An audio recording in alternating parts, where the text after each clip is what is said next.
So, uh, hello everyone. Thank you for joining us for the second session of our three-part series, The Global Potential for American Craft Beer, which is presented via partnership among the U.S. Small Business Administration, the Brewers Association, and the Virginia Small Business Development Center.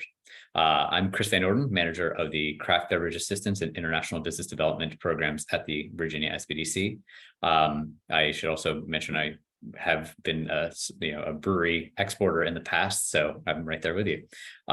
In our first session, we spoke about export readiness, key issues in international trade, and some of the top markets for American craft beer. And today we're going to take the next step. So once a brewery has confirmed that it's equipped to pursue international markets, the next question naturally arises is where to sell those products and to whom. Much like in the US, making the right decisions about markets and partners is a necessary, if not sufficient, condition for overall success. It's really, really important thing to get right. And it can be daunting to assess the potential of the many markets and partners looking for American craft beer. There's lots of opportunity out there. Knowing which way to turn isn't always clear.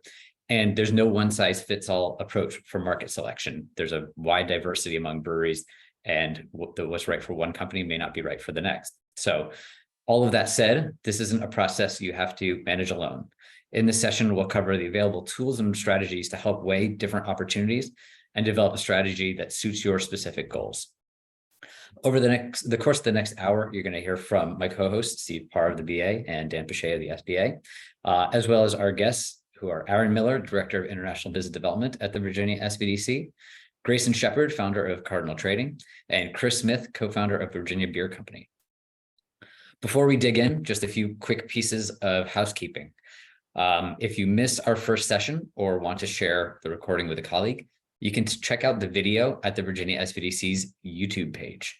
I'm going to read you the address because it's easy enough. It's youtube.com/@VASBDC, or you can just search Virginia SBDC on YouTube, and you'll be able to find it there.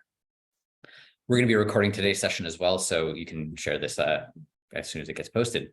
We'll post today's recording on that page, and because of the large number of participants, we've turned off chat and Q&A. If you have any questions, you can contact the Virginia SBDC, and we'll connect you with the appropriate resource to answer your question. So with all that business out of the way, we do have a lot of ground to cover. So I'd like to welcome our first guest on screen, and to join me, Steve, and Dan here. So Aaron Miller.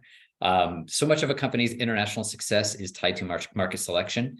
And so Aaron here of the Virginia SBDC's international program will join us to discuss strategies for finding the right market for your company. Welcome, Aaron. Thank you, Chris. I'm excited to be here with you guys. Absolutely.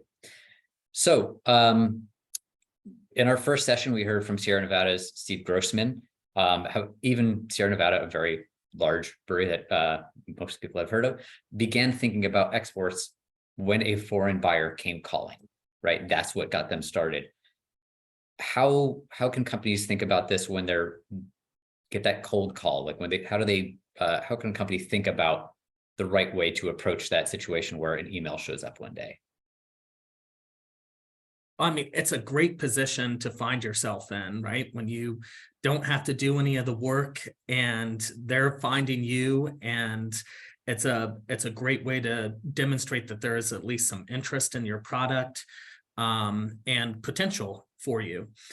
So we, always think if you can take a reactive approach to your export development, at least to get started, it's a good way. It's a low risk way to get involved. It's a lot easier, a lot less expensive than giving somebody that set of responsibilities and goaling them on it. So it's a tremendous way to get started, and that's how we see a lot of companies start exporting. Yeah, you just get that knock on the door. And I mean, it doesn't always have to be entirely passive, right? I mean, there are ways to identify yourself as somebody who's interested, right? I mean, it's great. Hey, you win a JBF medal. I'm sure everybody who's a member of the BA here has JBF on the mind, given what's going on right now. It's great if somebody notices that and comes calling, but there are some ways to kind of identify yourself as a company interested in exporting. So I think both Aaron and Steve, you probably have some experience about ways to kind of raise your hand as a company interested in international sales. Yeah, absolutely. On the front of, I hear from brewers all the time that are getting outreach from Sweden, Taiwan, Australia, and they're not quite sure how to evaluate the company. Oftentimes, the questions you're going to ask are very similar to the questions you ask when you're evaluating a distributor here in the United States, but some things that you can do to vet international buyers that perhaps don't have as much information online as a domestic distributor is, if you can find a website or their social media, first take a look to see what other brands are being sold. Do those brands align with the type of beers that you're producing? It's always good to ask about what their distribution structure looks like. So do they have their own trucks and warehouse space, or are they subcontracting that out to get out to other parts of the country that they're operating within? And an important element of that we're going to discuss, I think, in the next episode is how do they ensure the quality and the freshness of the beer? You're shipping your beer a long ways. Are they shipping it colds? Is it arriving to a cold storage warehouse? Is it being sold on ambient store temperature shelves or refrigerated display? These are all questions you should be able to ask that potential partner. And then along with that, what is their launch plans? So, how are they going to introduce your brand to consumers? And then from there, keeping the brand relevant beyond that initial splash. When you look at your own portfolio of styles and beers, you want to ask the importer or this potential partner what styles perform well in the given market that they're operating in, and how many different brands are they seeking. So do you have the capacity and the volume to match the demand that they're looking for? And then, of course, one of the other things that you're going to want to ask about is price. But if you're not getting hit up with emails, phone calls from importers, there's a couple places you can look to identify potential markets. The Brewers Association conducts an annual survey of U.S. brewers that are actively exporting their beer, and so we publish data on the fastest growing export markets, new and emerging markets. So breweries can always reach out to us to see where is U.S. craft beer currently being sold.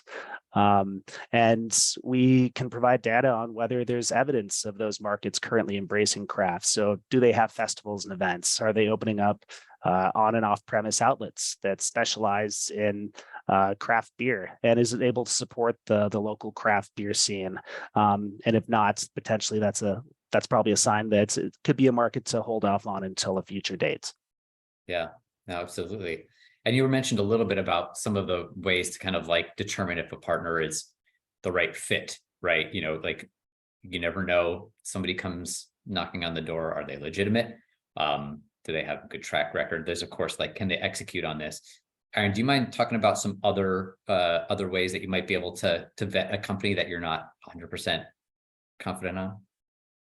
Sure. So, if you have that contact made, you can ask them about the other companies, the other breweries that they are working with, and see, how are they doing, reaching out to those companies to see how they're doing in those markets. But there's also an array of resources at the federal and state level as well that can help you to vet them. And I think Steve's the Brewers Association is an incredible resource for breweries in particular. And there's government federal resources from both the Department of Commerce and the U.S. Department of Agriculture that can help you do that due diligence on them, make sure that they're legitimate, make sure that they have a good reputation in that country.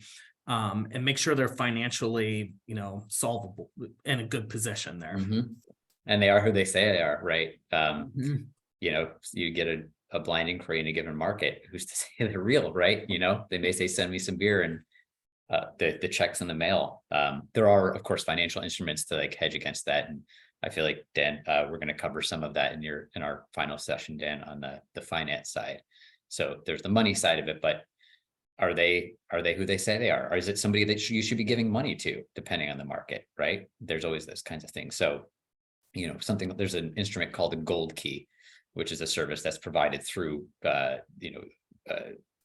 government employees at the embassies in those countries, and they'll do the due diligence to really make sure that this is somebody that is going to actually pay you and is legitimate and not, a foreign actor that you shouldn't be paying. So depends on, which market you're talking about here. But if it's somebody that, let's say, for instance, is in the Brewers Association's kind of index of tested importers, you can feel confident that way.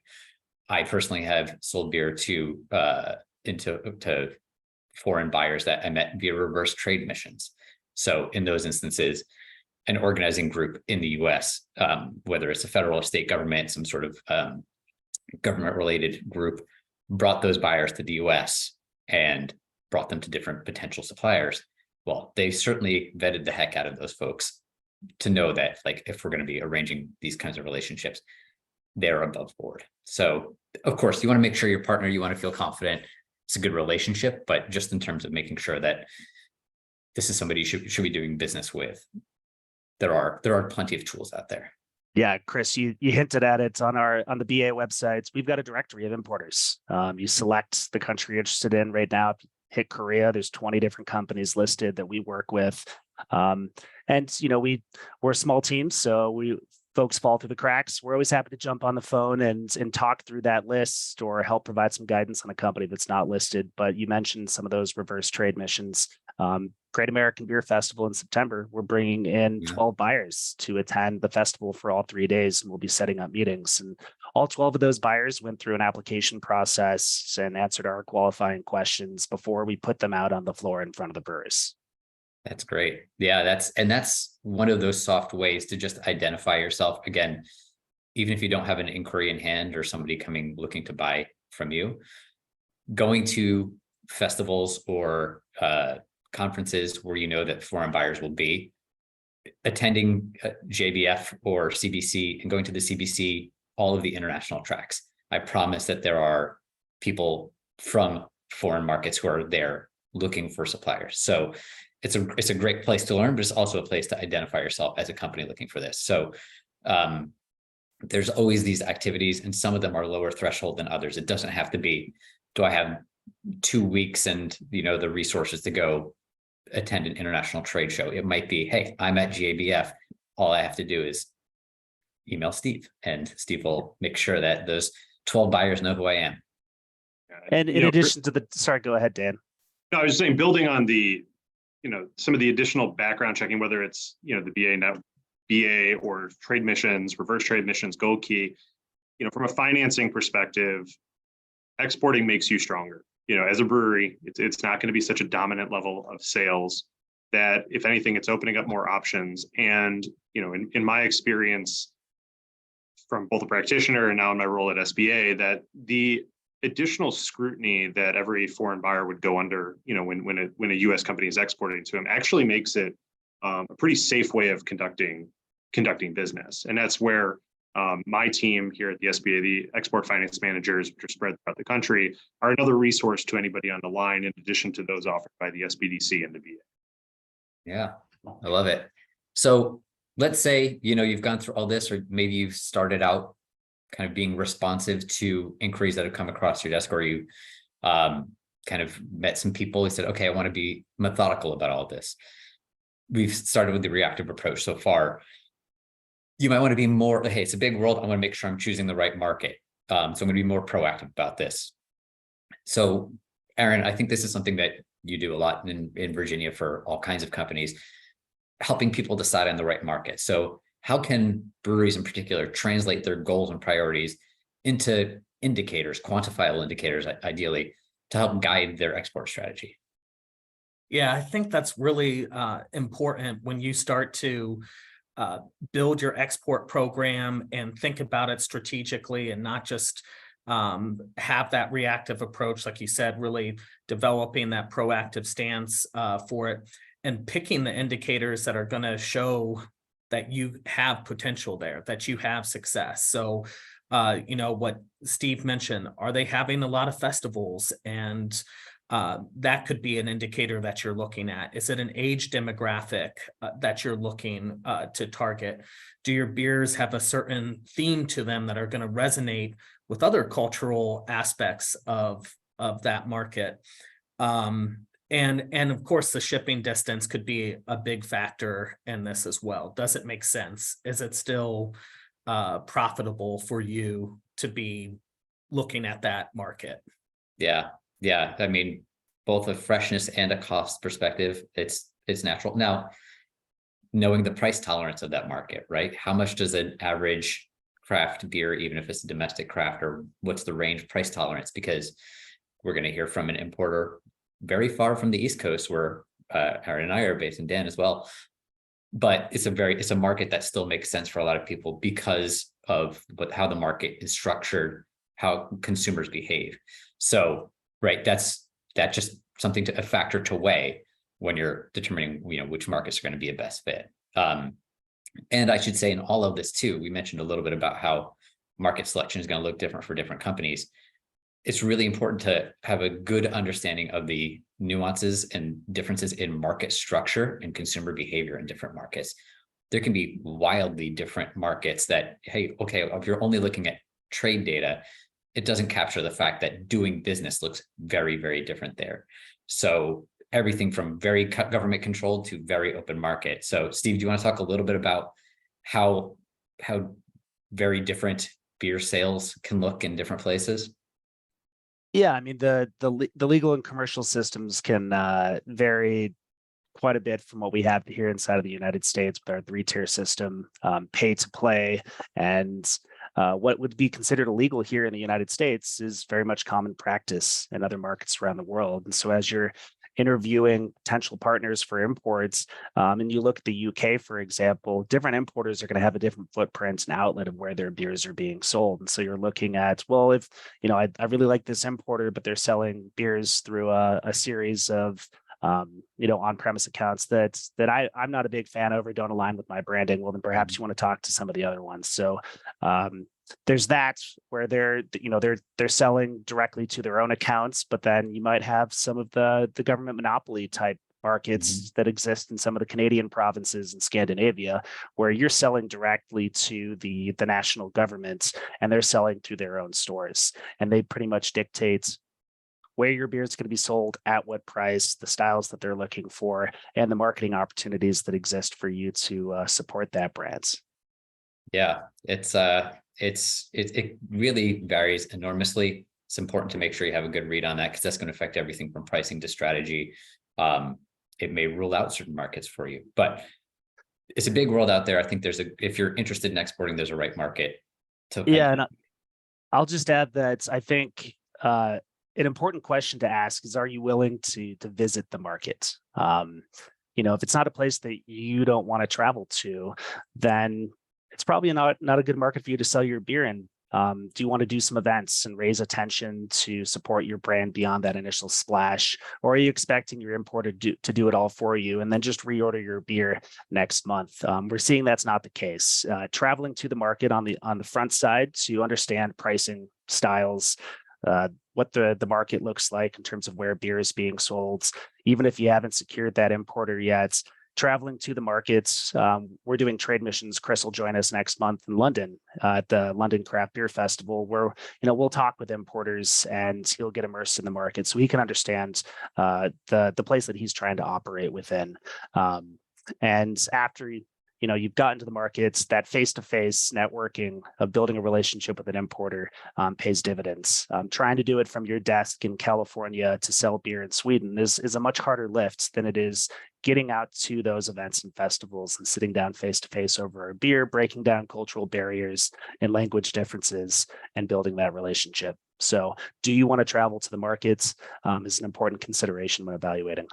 Yeah, absolutely. And I should note in particular, I wish I was going with you to London in the fall. We're talking the other Chris here. I'm very jealous of you, Chris Smith, who we're going to have on in just a moment.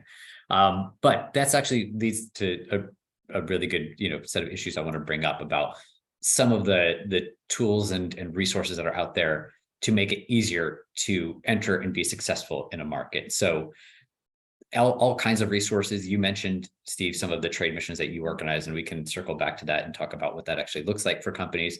But Dan, do you mind telling us a little bit about some of the SBA resources that are out there for this? So I'd say SBA is probably best known for financing, which, the 7A and 504 program, which have supported countless breweries across the country. And, as I mentioned, that while that might be one part of it, it's not all we do. So I work in the Office of International Trade. So I mentioned earlier the export finance managers, which are, again, just on the ground resources. They interact with our SBDC partners. They interact with businesses who kind of helping related to more finance needs. We, out of our office, we also run the State Trade Expansion Program, or STEP. It's a grant program that's administered through our states and territories. The new announcement will be coming out at the end of September for the coming year, so not too far out. And really, that grant program helps with a variety of needs for businesses who are expanding. Right? It's takes a look at some of the expenses that are incurred to help develop foreign markets, and we touched on a few of them already. First, Chris, you mentioned Gold Key. Aaron, you as well. Steve, you mentioned your trip to London, which I'm still a little sorry I didn't get invited to.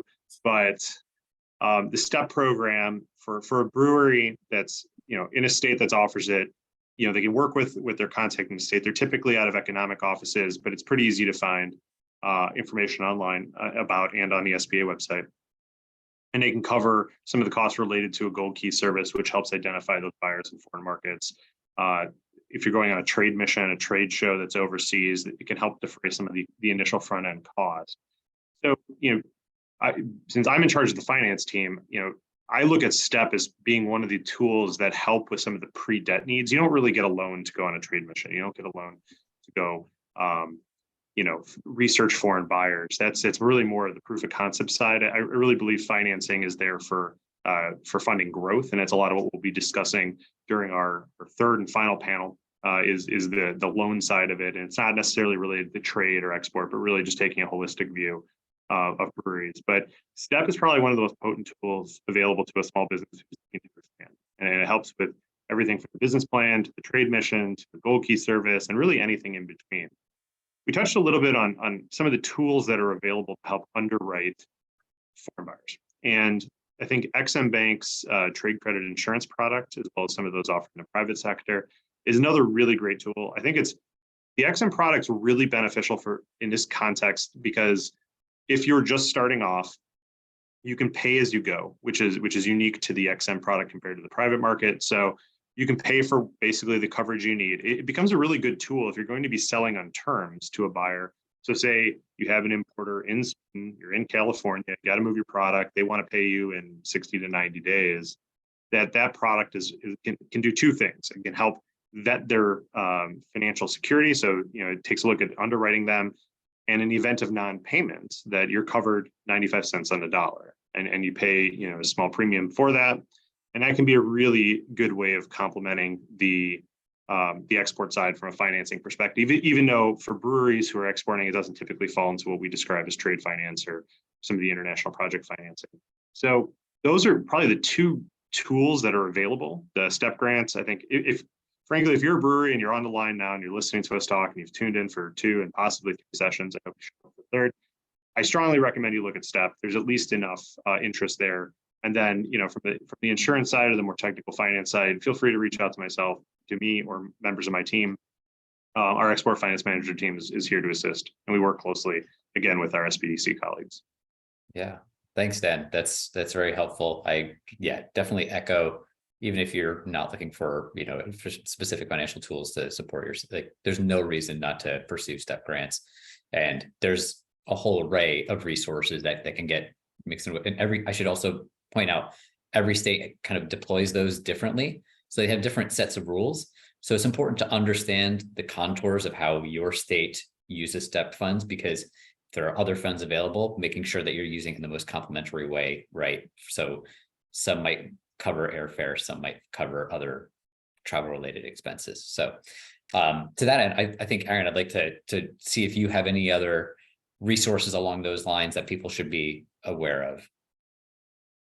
Well, certainly the SBDC can offer the kind of technical assistance and hand-holding for you that will save you a lot of time and make sure that you're asking the right questions and that you don't have any surprises when it comes to whether it's labeling or testing in that market that you might have to do. So I always encourage folks to reach out to the SBDCs.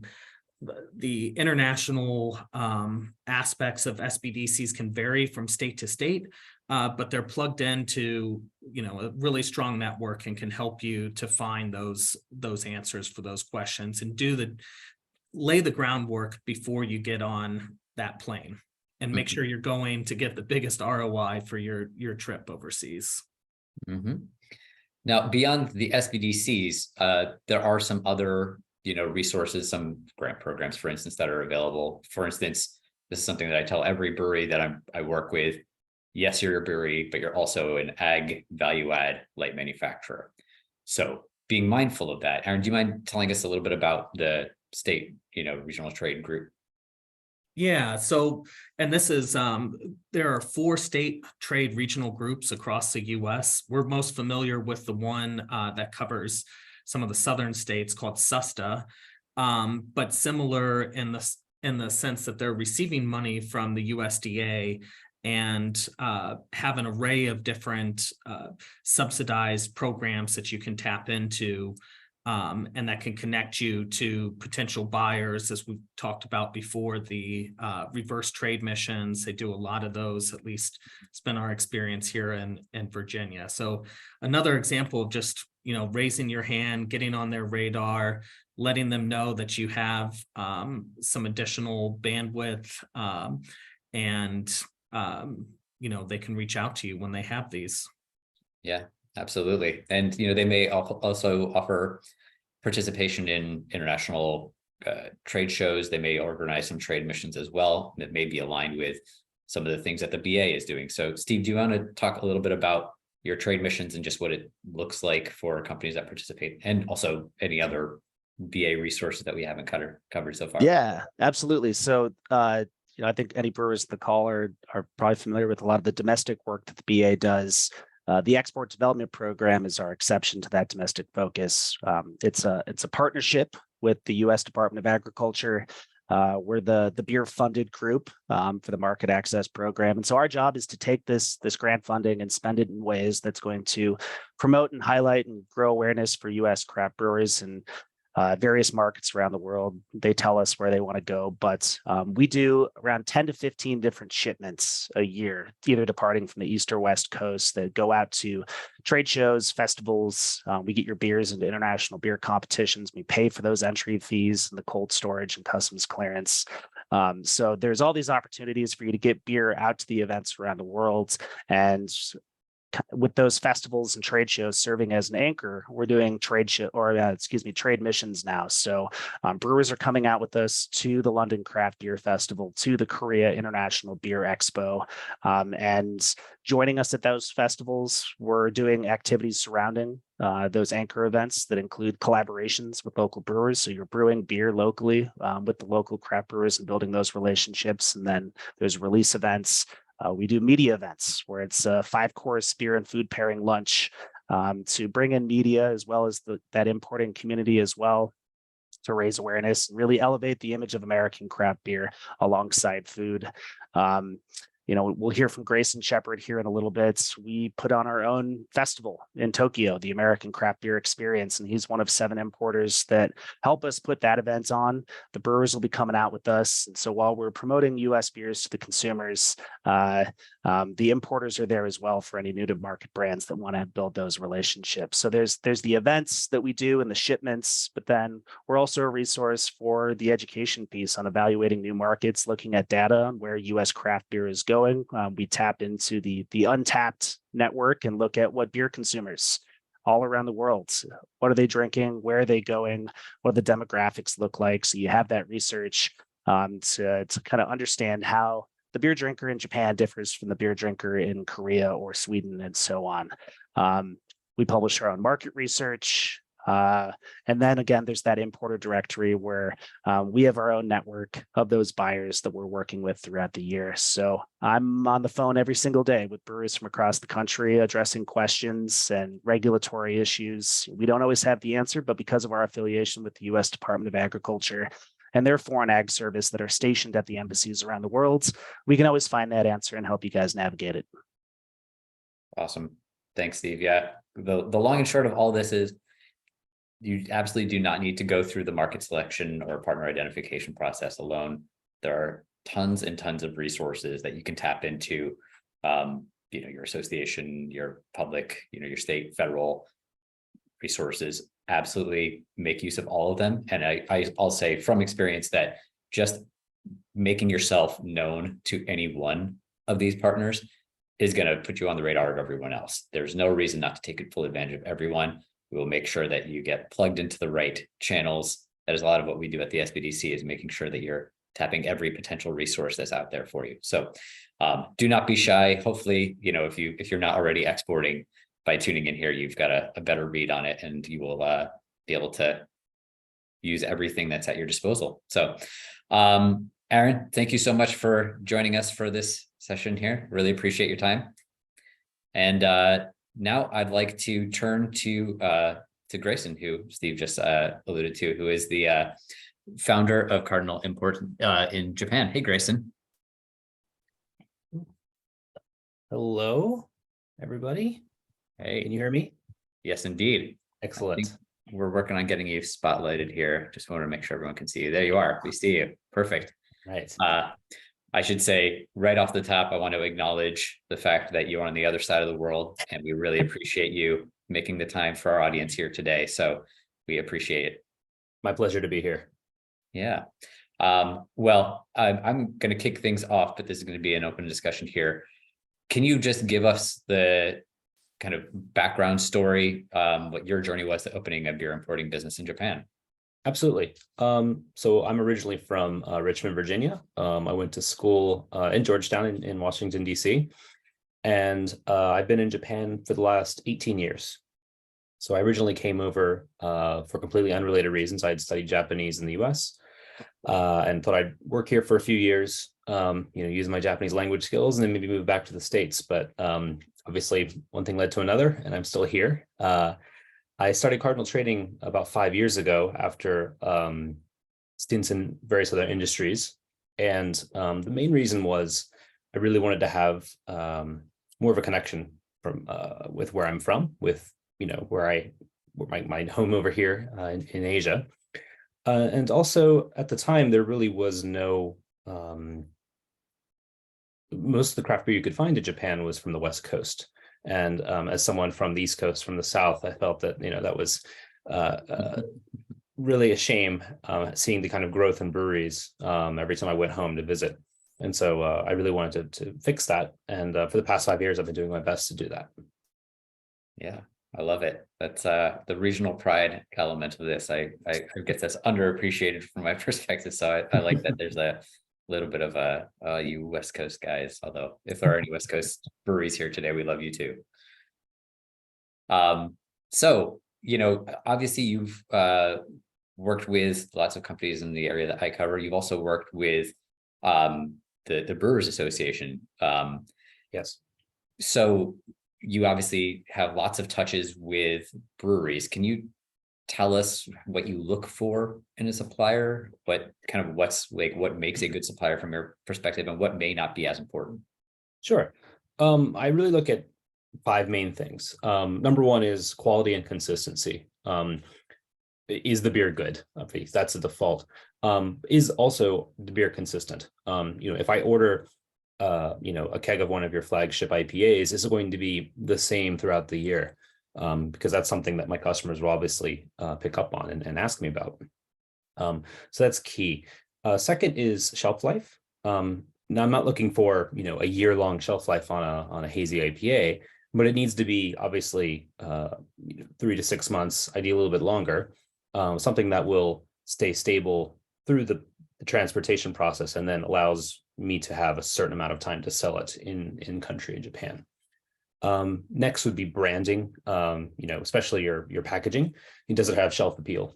Does it kind of pop? And that's important in the US as well, but it's also very important in Japan, as shelf space is extremely limited and you want your products to really stand out.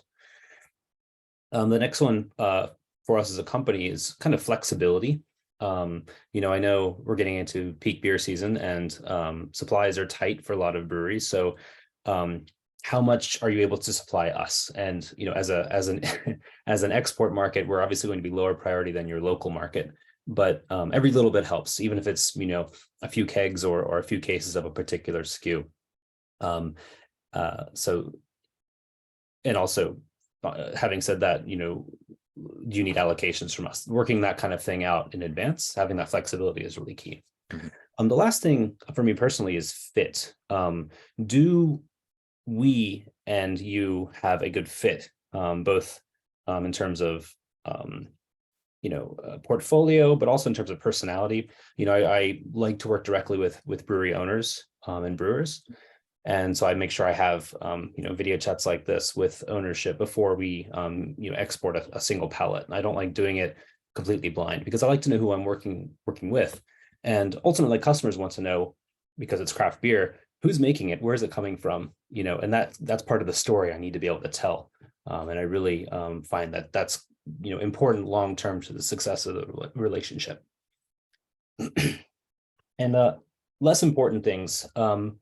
Probably volume and size are not as important as everybody thinks. You don't need to be, you don't need to be a huge brewery like a Sierra Nevada to export. You can be relatively small, but you need to be able to obviously be putting out beer on a consistent basis. Also price. I'm not looking for the absolute rock bottom price for a beer. As was mentioned earlier, you are a value added kind of production, a value added production industry. So you need to make sure that your pricing is competitive with what's in the market, and I can assist you with that. But you don't need to be going for under $20 a case pricing. I'm sure that's a relief to a lot of people here. Again, that's not the case in every market. There are some markets that are much more price sensitive, but that's when we're talking about market selection. If you know that you're, even within the craft industry, you maybe come in at the higher end because you're making something very unique or whatever, that's going to recommend certain markets over others, for sure. Yep. There's a reason why Japan has more US breweries exporting to it than any other country in the world. The aggregate volume isn't top, but the number of individual breweries exporting there, and it's because of the appreciation of US products and awareness of US beer and a willingness to pay a premium for a great product. Congrats, Grayson, on the opening of Southbounds. Looking forward to seeing the beer bar in Tokyo on our next trip there. Absolutely. I wanted to ask if you could maybe paint the picture a little bit of what breweries can expect their involvement to look like, so that there's been an agreement to make the sale. They've built the pallets. What happens next? What is the brewer involved with? Take it from there. Certainly. Logistically, I tend to work as any other distributor would. So we basically pick up the beer from your dock and we transport it. So after that, it becomes our responsibility. So really, from the brewery's perspective, you can treat us just like any other distributor in that respect. Obviously, there's a few more, there's some more paperwork that's involved, but generally it's fairly straightforward. And there's lots of resources that you can that can help with that. Yeah, exactly. So what happens after that is kind of once the beer arrives, or actually before it even arrives, is really what we need from you is marketing support, because it's up to kind of you to help support us telling your story about the brewery, the beer, the people, the location. And it comes down to things like marketing materials, even if, as obvious as, coasters and stickers and obviously those physical things, but also photos, beautiful shots of your brewery, of your products, of people enjoying them. Advertising is also, it can be important. The Virginia Beer Company actually advertises in a local publication here, oriented towards craft beer drinkers, which has helped kind of introduce more people into the brand nationwide. So that's definitely an option. And as was mentioned before, visiting Japan in the long term is going to be key to kind of having your brand have staying power in the country. So those are things we can all help with. And of course, the always important moral support, things on promoting or, tagging things on social media and that kind of like very, kind of not very important in the individual thing, but in the aggregate, it kind of builds on itself and it really becomes important. But we kind of provide support across the whole spectrum for the export process. So logistically, it shouldn't be much of a burden on you. But really it comes down to what information and materials you can provide to us and to me, because we have to interpret that for the local market, obviously literally into Japanese, but also to make sure it resonates with the audience here, because the audience is different than an American audience. Yeah. And that's the kind of thing that can be reimbursable under STEP grant funding too, right? Is adapting your marketing materials, for instance. And website translation. I mean, Grayson, you kind of hit the nail on the head with the photos, and obviously we've all seen how important that is in terms of marketing craft beer and its rise over the last, call it decade. Just kind of curious, how often are you bringing shipments in, and what sort of terms? How do you engage with the brewery? Can you just take us through a mock transaction? Certainly. Right now we're kind of on an average of 1.5 to 2 months. Cycle. We do 40-foot containers, so we consolidate right now in Norfolk, Virginia. So you would be on the same container with other breweries, and usually it takes about. It's gotten better during COVID, during the kind of supply chain crisis. It was pushing 2 months on the ocean over through the Panama Canal. Now it's gotten down to about 35 to 40 days. Still not ideal, but because we're shipping again out of the East Coast and not to the West Coast and on to Japan, it does take a little bit longer, but it's all refrigerated, of course. And then you said payment terms, I'm sorry? Yeah, just curious, the payment terms with the local brewery. Certainly. Generally, I request 60 days. And the reason for this is, there's several reasons for this. The big one is Japan has quite long payment terms that are kind of customarily extended to customers. So just to give you an example, when I sell a beer today, July 11th, to a customer, they don't have to pay until the end of August. So it's generally the end of the next month payment term. So I could have as long as 60 days to get money back from my customers. And of course, the beer takes a long time to arrive, and I also have to pay quite a lot of tax, about 200 yen, so about maybe $160, $170 per liter in alcohol tax when the beer arrives in country, in addition to consumption tax. So there's a lot of money up front that has to be paid. So as a result, I try to meet breweries halfway, because I know they're also small businesses, and floating a lot of money is not an easy request. But 60 days is kind of the best kind of compromise. I know some places are more comfortable with 30, and in some cases for the first shipment, a lot of breweries would like to do upfront payments, but it also depends on volume. I'm not going to be taking a 40-foot container full of beer from you for the first order. So generally it's something we work out individually, but 60 days is kind of the standard.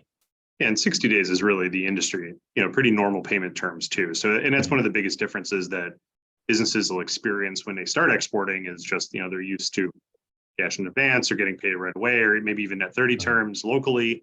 But internationally, you do need to account for it. And that's really, we'll touch on some of the financing tools. That's really where a line of credit can help. And I know, as I mentioned earlier, that we're going to focus on the brewery financing experience as a whole, but having access to a small revolving line of credit, especially if you're shipping orders internationally and you'll be carrying receivables for a period of time, that is trade finance. That is really the core of it. And having access to that working capital becomes really important, because the sales terms piece doesn't change, is normal to every market. You have to localize it, and it might vary a little bit, but that's going to be expected. The same is true when you're selling on open account here locally too. Yeah, absolutely. And that's, again, making sure that this is why when we talk about companies being ready to be, to begin exporting, strong financial position is a big part of it. If you're already pinched on cash flow, that's not a good position to be operating from. We don't want you to be. sweating checks arriving from overseas for 1 to 2 pallets, but at least to start. A couple of points on this, Grayson, before we have one closing question for you. But first of all, I think you're kind of walking through the timelines of getting the product into the market and how long it takes, the quality control. That's why you mentioned when you're identifying partners, the flexibility side, making sure that if you have a product that doesn't have the longest shelf life, that you are able to adjust your production and hit your pickup times right. You do not want to be having 60-day-old product that's getting picked up, right? I mean, you're shooting yourself in the foot. So being really sharp on aligning your production calendar so that you have fresh product going out the door. And I'm going to say this, and I'm not just doing this as a kind of way to prop you up here, Grayson, but not every importer is going to offer the same suite of kind of services, right? The fact that you're running a truck around and picking it up, making it as easy as possible.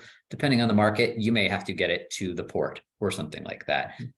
All of this gets defined in there's an agreed upon set of terms called Incoterms, international commercial terms, and that's kind of included in a transaction. You may have heard the term FOB used domestically. It has a different meaning here, but when you're talking with your importer, both what are the payment terms we're talking about here, and where are we transferring risk and responsibility, which is defined through Incoterms, like, is it up to me to handle this part? Outside of that, who's handling the insurance for the ocean freight? Those kinds of things are going to vary market by market.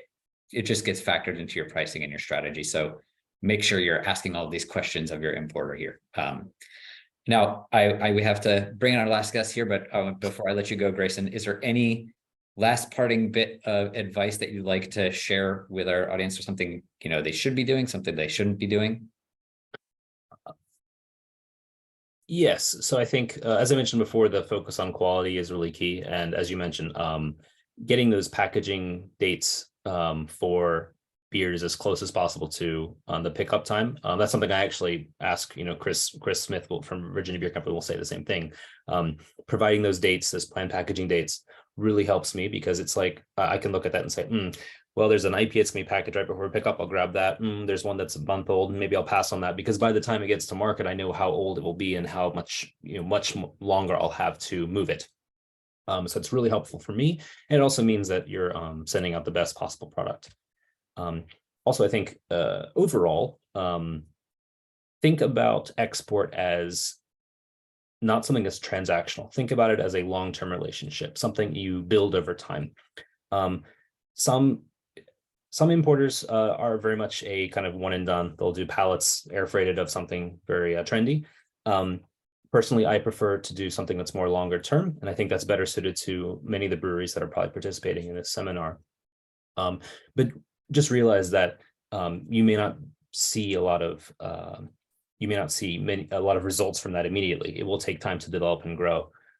Because of COVID, had kind of a significant impact on that aspect of growing brands in Japan. I'm kind of starting to do that again at last, and it's been a lot of fun. But just be in it for the long haul. Don't look to it as a short-term fix for anything. Well, Grayson, really appreciate you sharing your perspective on all of these points, and especially at such a late hour. I hope that your day is wrapping up. You're not starting up a bunch of calls with your suppliers now. So we'll let you go. But thanks so much. Yeah, thank you very much. And I look forward to meeting you hopefully all at some point in the future, face to face. Yeah, thanks, Grayson. Okay. Thanks, Grayson. Thanks, Grayson. Now I'd like to welcome our last guest, Chris Smith, who is co-founder of Virginia Beer Company. And he's going to talk about his experience in sampling internationally. Hey, Chris. Hey, thanks for having me on. Yeah, thank you for being with us today. Kind of similar to the way we started off with Grayson, can you just start out by giving us a little bit of background about your company and your export experience so far? Sure. So I'm the co-founder of the Virginia Beer Company. We opened in Williamsburg, Virginia in 2016. And we actually had export in our original business plan. It's always something we intended to do, but we didn't start exporting. We had some helpful folks tell us we weren't quite ready in 2016. So we started exporting in early 2019. So it's been about, a little over 4.5 years. and we're currently in 5 different markets around the world. What markets are you in? We are in South Korea, Japan, the UK, Netherlands, and France. And just given how the export world is, sometimes we're there, sometimes we're not, in and out, depends on the market. But that's one of the things that's fun about export. It's always different. Absolutely. Yeah. So obviously you're in some very different markets, right? You know, different parts of the world with very different structures, kind of consumer demand. When you're considering a market, what are you looking for? What makes it a good market for you? Or are there any, I guess, maybe even more importantly, are there any red flags that, you know, kind of signify no go to you? Yeah, we look at a lot of things, and some of these have been mentioned already, but we often start with data and research from the Brewers Association, which Steve has already mentioned, which is a huge asset to us, incredibly important. We also start with spending time in the markets to understand the importer universe there. Again, the BA helps with that, but we like to know how many importers are there, how are they regarded locally. So we do try to spend time in markets before we actually sell beer there. Experience of other craft brewers in those markets. I'd say we're maybe not brave enough to be a first entrant in a market. So there's always somebody to talk to. And, you know, in our world, everyone is willing to talk about it, which is nice. How's beer priced in the market? Will our beer be competitive on a shelf? What's the local craft beer scene? That's also really important. There's, I think there's a sweet spot. You know, you want there to be a local craft beer scene. So there's an understanding of the product. If that craft beer scene gets too big and maybe too successful, that can make selling our beer at certain price points a little more challenging. In terms of no-goes, you know, if there are very few importers, we hear poor things about them. Like I said, too much good local beer at a lower cost, cold storage not being available. Those are things for us where we'd shy away from a market right away. Yeah, absolutely. Now, you mentioned a little bit about the, you know, the importer side. If, you know, you meet a foreign buyer that expresses interest, right? I'm sure this has happened to you at this point. Somebody knocks on your door and say they're interested in your beer. How do you go through and, you know, determine if they're going to be a good potential partner? So a lot of research again, working with BA information that might be available, working with Steve directly and the BA team. And then it's basically an interview process, right? Like we would do with a local distributor here. So how do you ship our beer? How do you store our beer? Do other entities touch our beer before it hits a final retail point? Do you understand American craft beer and the needs on our side? You know, we understand that importers have needs as well, but you need to understand what we do and why we do it and how we'd like our product to be presented. We talked a little bit with Grayson about terms. So is there flexibility there? Are you asking us, you know, for 120-day terms off the bat, or are you willing to do cash up front on a first order, and then we go to 60-day terms? And, you know, references in the market. So I'd say not just from other brewers who may have worked with them, but also from people in that market that we may have met through Brewers Association and sponsored trade shows. You know, what is XY? How does this, you know, what do you hear about this importer? Are you a retailer? Which importers do you work with? Do you like working with this importer? The other brands that they sell, you know, that's always important to us. We want to be in the right space with the right, the importer needs to be the right partner, but we want to be sold with the right products too. Code date requests. So some importers will come to us and say, you know, can you date it for 2 years? It's like, well, that's not the kind of beer we make. And then, you know, once you come to an agreement, sort of how are we going to launch the product and how will ongoing marketing occur? Will we share those expenses?